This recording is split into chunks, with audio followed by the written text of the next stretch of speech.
Many of us have been involved in educational transitions for a long time. Some of us were even around when the Yale seminar and the Tanglewood Symposium happened back in the 50s and 60s. And those meetings, along with many other things that happened decades before that, actually led up to the 1994 standards. They didn't just appear overnight. It took decades for us to get to that point.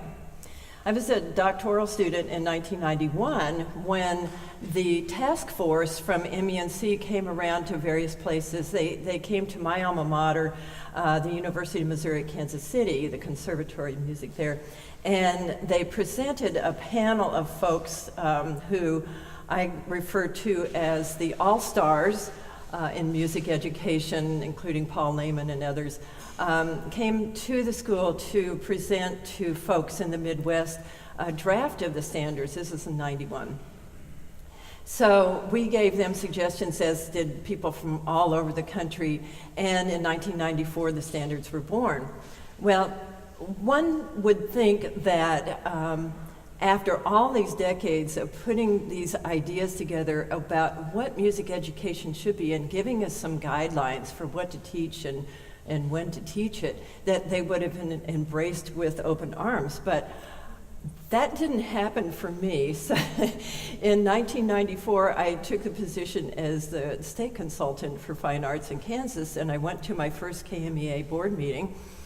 And I announced with all sorts of enthusiasm that I was going to put a group of people together, and we were going to start writing new state standards based on the 1994 national standards. If they had had like tomatoes and other projectiles, I probably would have been run out of the room with stained clothing. So, the fact was, at that point in time, and some of you may remember this, the concern was, oh my gosh, we're going to have a national curriculum. We're going to have people telling us from the federal government what it is we're supposed to teach and when. And there was a huge amount of pushback at that time, believe it or not. Now 21 years later, we're sort of bemoaning the fact that, oh my gosh, now we're going to replace these standards with this 2014 set that is really moving us out of our comfort zone. The 94 standards, at least the content standards, we felt very comfortable with. And now we have to look at it in a whole different way. So what I'd like to do today is, first of all, give you an overview of what these 2014 standards look like, and then give you some ideas of maybe how we can sort of make lemonade out of these standards, and really in, I think, a very useful sort of way. The 1994 standards were actually built, if you'll remember, on content standards. There were 9 of them. And then there were the achievement standards within those. The performance standards were the descriptions of what to do when. And that was kind of basically it. Now, as we get to these standards, there's a whole different type of construct. You have to re-hit it. It moved. What is this? Okay. I don't think we want to read the Norton report. I love it. So here's the construct. We have artistic processes are the organizational structure for the 2014 standards. The 9 content standards were the organizational construct for the 94 standards. So create, perform, respond, and connect are the way these standards are grouped together. They are then defined by 11 anchor standards. So there are standards 1, 2, and 3 are under create, 4, 5, and 6 are under perform, 7, 8, 9 are under respond, and connect is 10 and 11. So there's 11 anchor standards. Within each one of those, then you have your performance standards. So the performance standards are where all the writing happens and kind of tells us what to do. In music, not in any of the other art forms, but in music we have what we call process components as well. And you will find these in parentheses or in bold within each of the performance standards. And so there'll be one word. It could be imagine, evaluate, plan, and make. All of these words are found in the performance standards as sort of a header for that performance standard. It gives us an idea of actually how to organize it. Now, the vision for these 2014 standards is that we want to create artistically literate citizens by participating authentically in the arts. Now, those of us still performing have to really stop and think about what is it that we do as musicians to perform authentically. And if you look at this list of process components, yeah, we pretty much do all of this stuff as musicians. The idea here then is by dividing up our standards into create, perform, respond, and connect, and thinking about these process components, that we reach artistic literacy. Now, the idea here, I think, is a sound idea. Those of you that have taken a look at these standards find them enormously dense and really challenging to get into. But I think as we proceed along, I think they will start feeling a little bit more comfortable if we take a look at them from a particular point of view. There's only one standard, actually, there are two, that in the perform category that actually tells us about music performance. And in Standard 5, we find some language about performing and rehearsing with technical accuracy.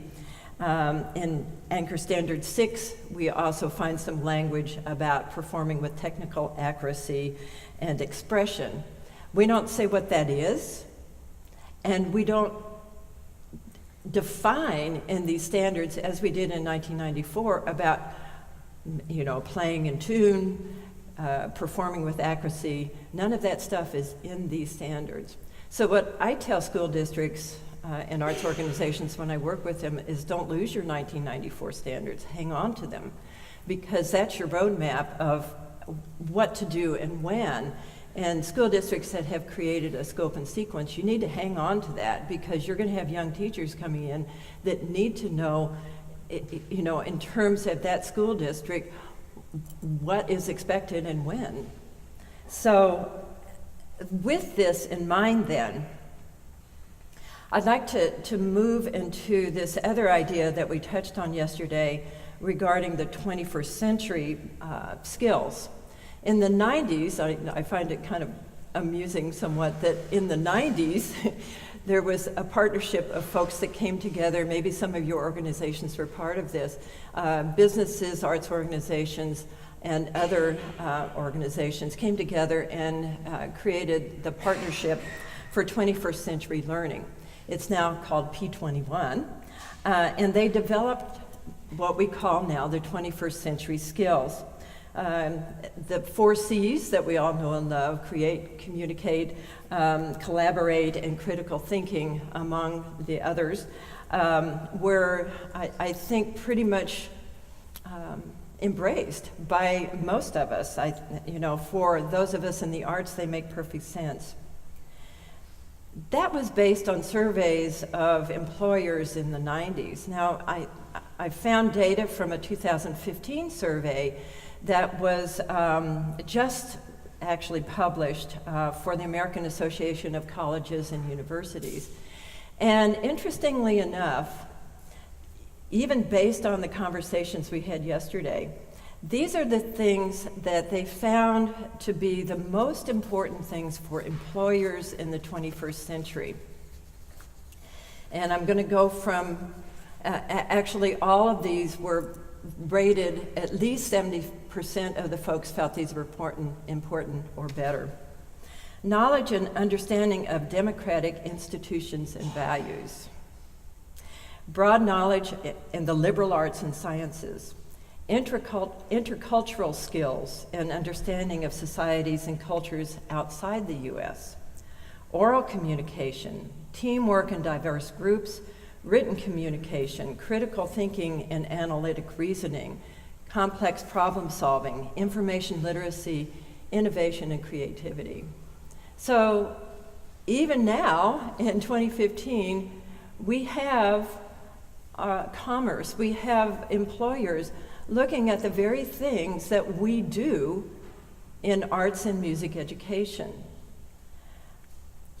In their 2013 book, Dancing with Robots, and this is one that you can go to online. All you have to do is Google to Dancing with Robots, and it'll actually bring this book up for you. And it's really interesting.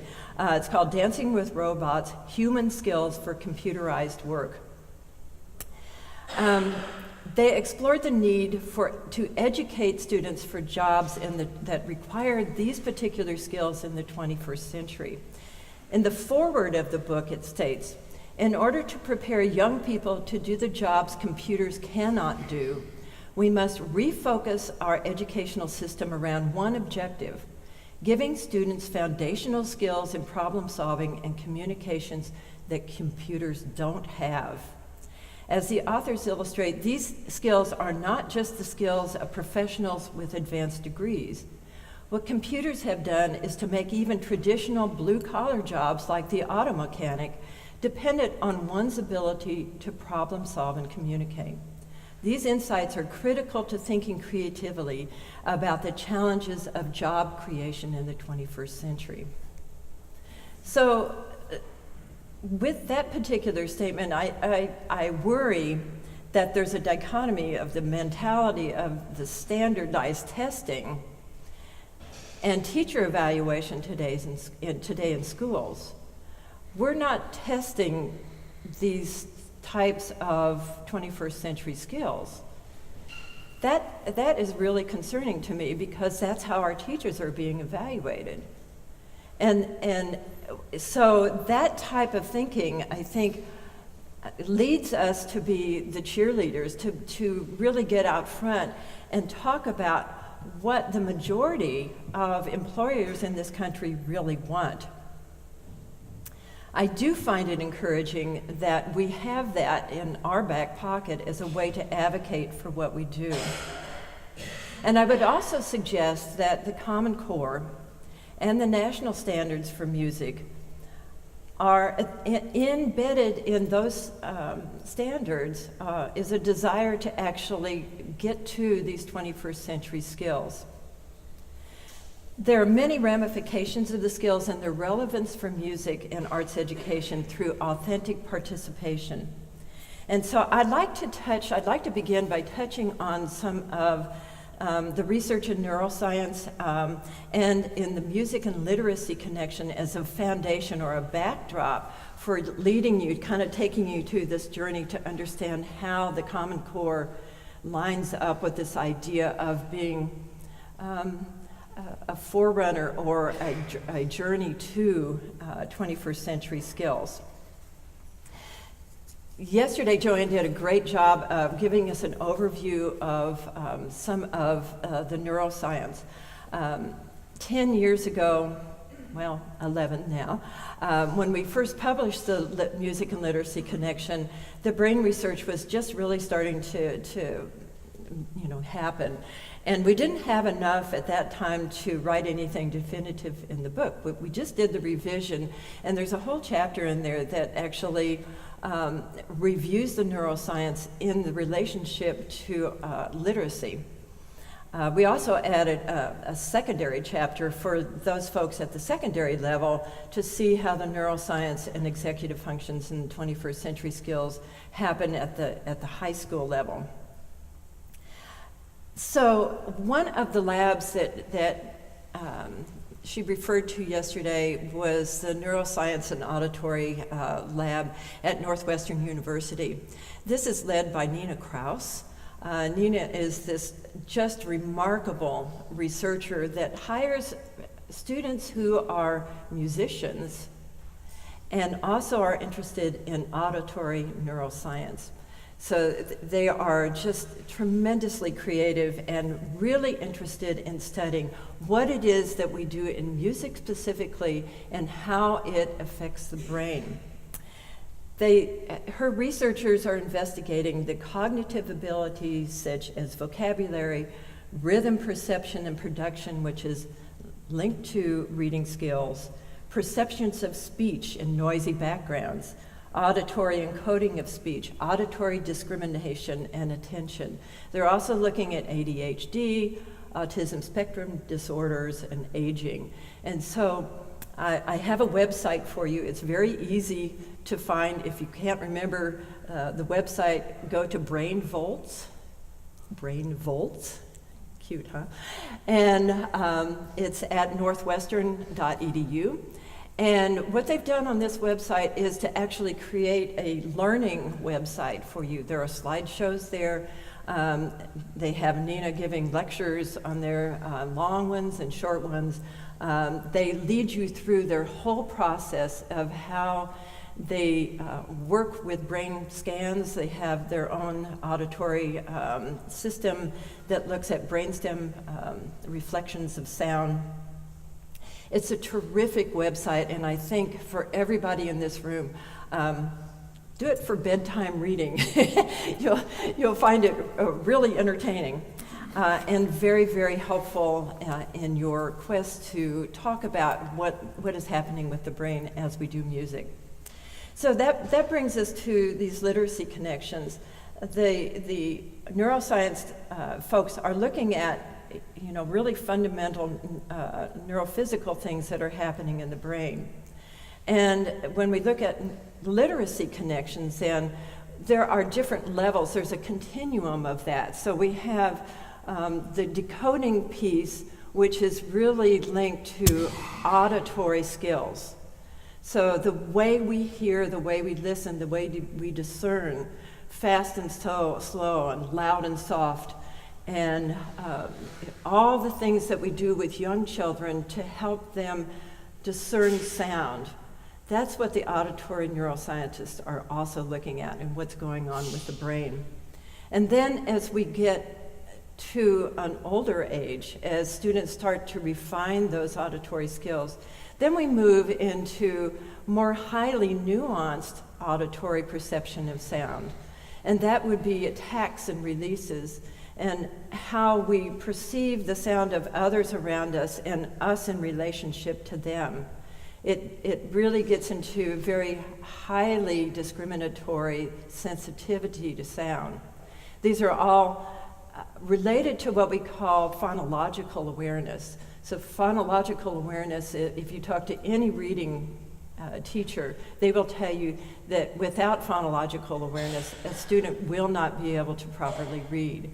We have to have the ability to discriminate sound. So the argument that I would make at the fundamental levels, at the decoding levels, is that that's what we teach in music, right? I mean, it's kind of a no-brainer. We teach kids to listen to sound and to respond to sound. When we get to older levels, then we start talking about things that go beyond just decoding sound and to being able to comprehend and find meaning. And that's when we get into more of the 21st century skills. So as we move into this idea of 21st century skills, the whole backdrop, the whole foundation of auditory learning is kind of what provides us the conduit to literacy. And I think we would all agree that this idea of literacy is one that helps make a civilized community, right? I think being literate citizens is something that it gives us the power and the knowledge about how to work with other people. And so then we go into the idea of what are 21st century skills. And I want to stay with the neuroscientists for right now. Neuroscience has been going hand in hand with these 21st century skills, but they've been looking at it from the brain point of view. And what they've discovered is that there are what we call executive functions. The executive functions actually happen in the frontal and prefrontal lobes of the brain. And these are kind of like orchestra conductors that help us understand what to tell the brain to do, the rest of the brain to do. So executive functions, there's some self-regulation that happens in executive functions with these sorts of things that go along with it. Self-determination, self-realization, and self-generation. These are executive functions. Now, the executive functions, again, these are the orchestra conductors.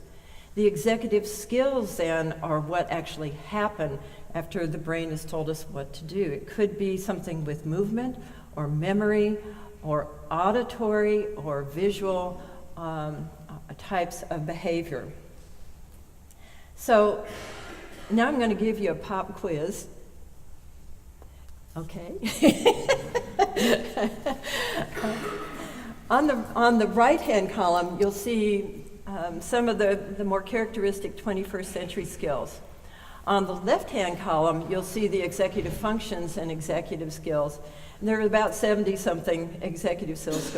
Clearly, I couldn't put them all in here, but you'll see that they're really quite related. So what neuroscientists are looking at and what we're talking about as 21st century skills are pretty much the same thing.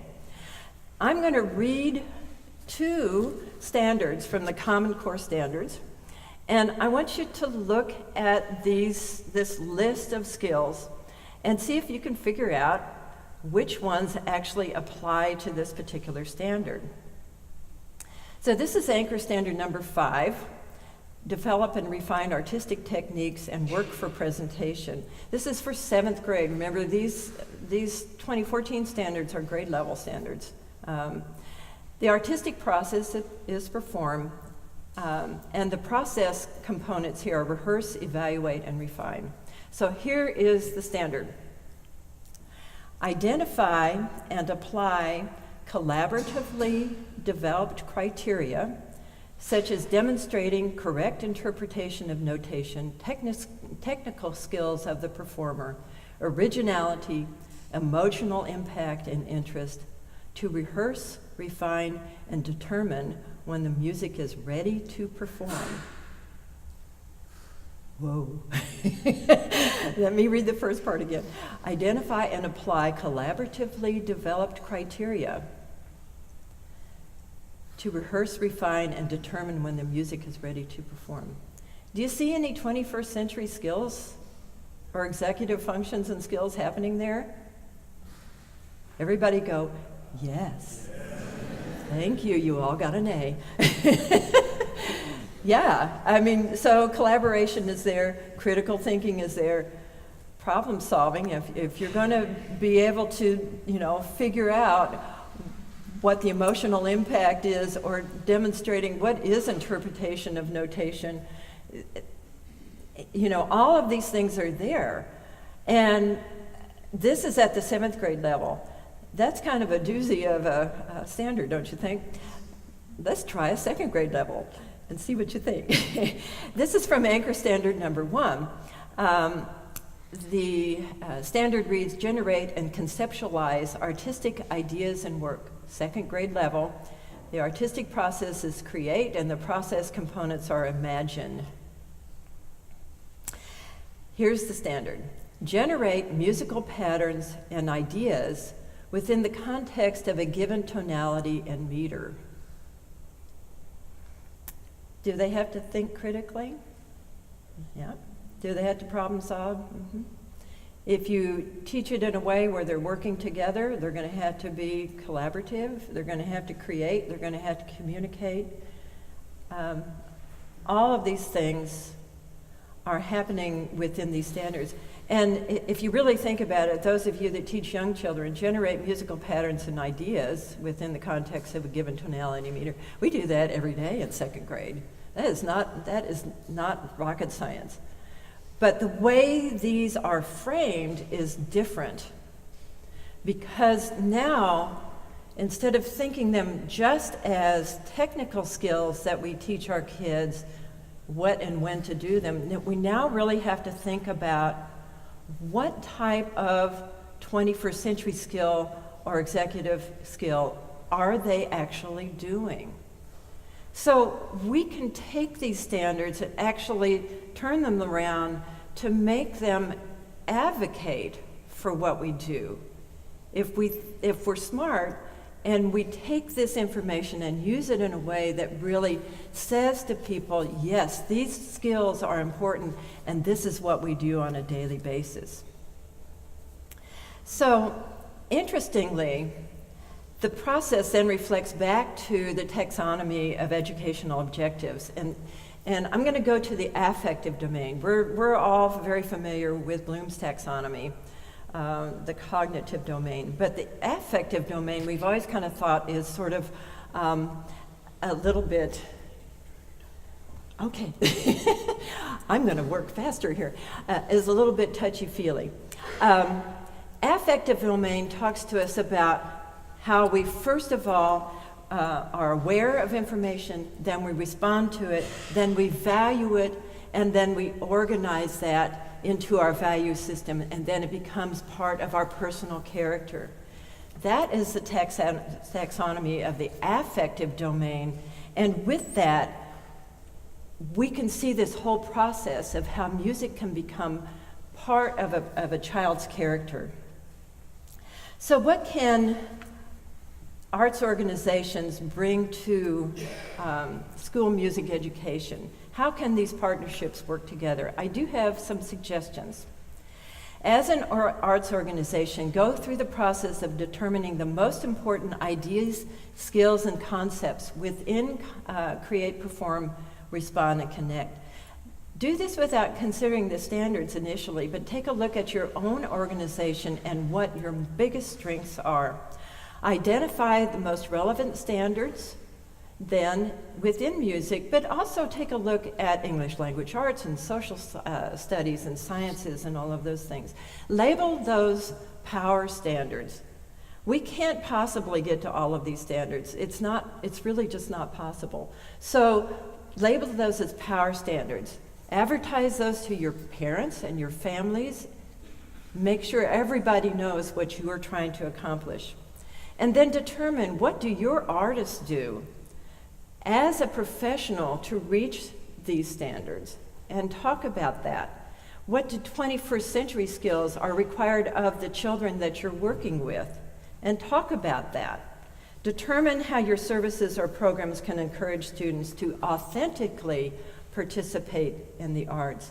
And advocate, educate, and educate. So I'm going to finish up with a quote from Ani Patel, who's now at Tufts University in Massachusetts. He says, "Music may be a human invention, but if so, it resembles the ability to make and control fire. It is something we invented that transforms human life. Indeed, it is more remarkable than fire making in some ways, because not only is it a product of our brain's mental capacities, it also has the power to change the brain. It is thus emblematic of our species' unique ability to change the nature of ourselves." Thank you very much.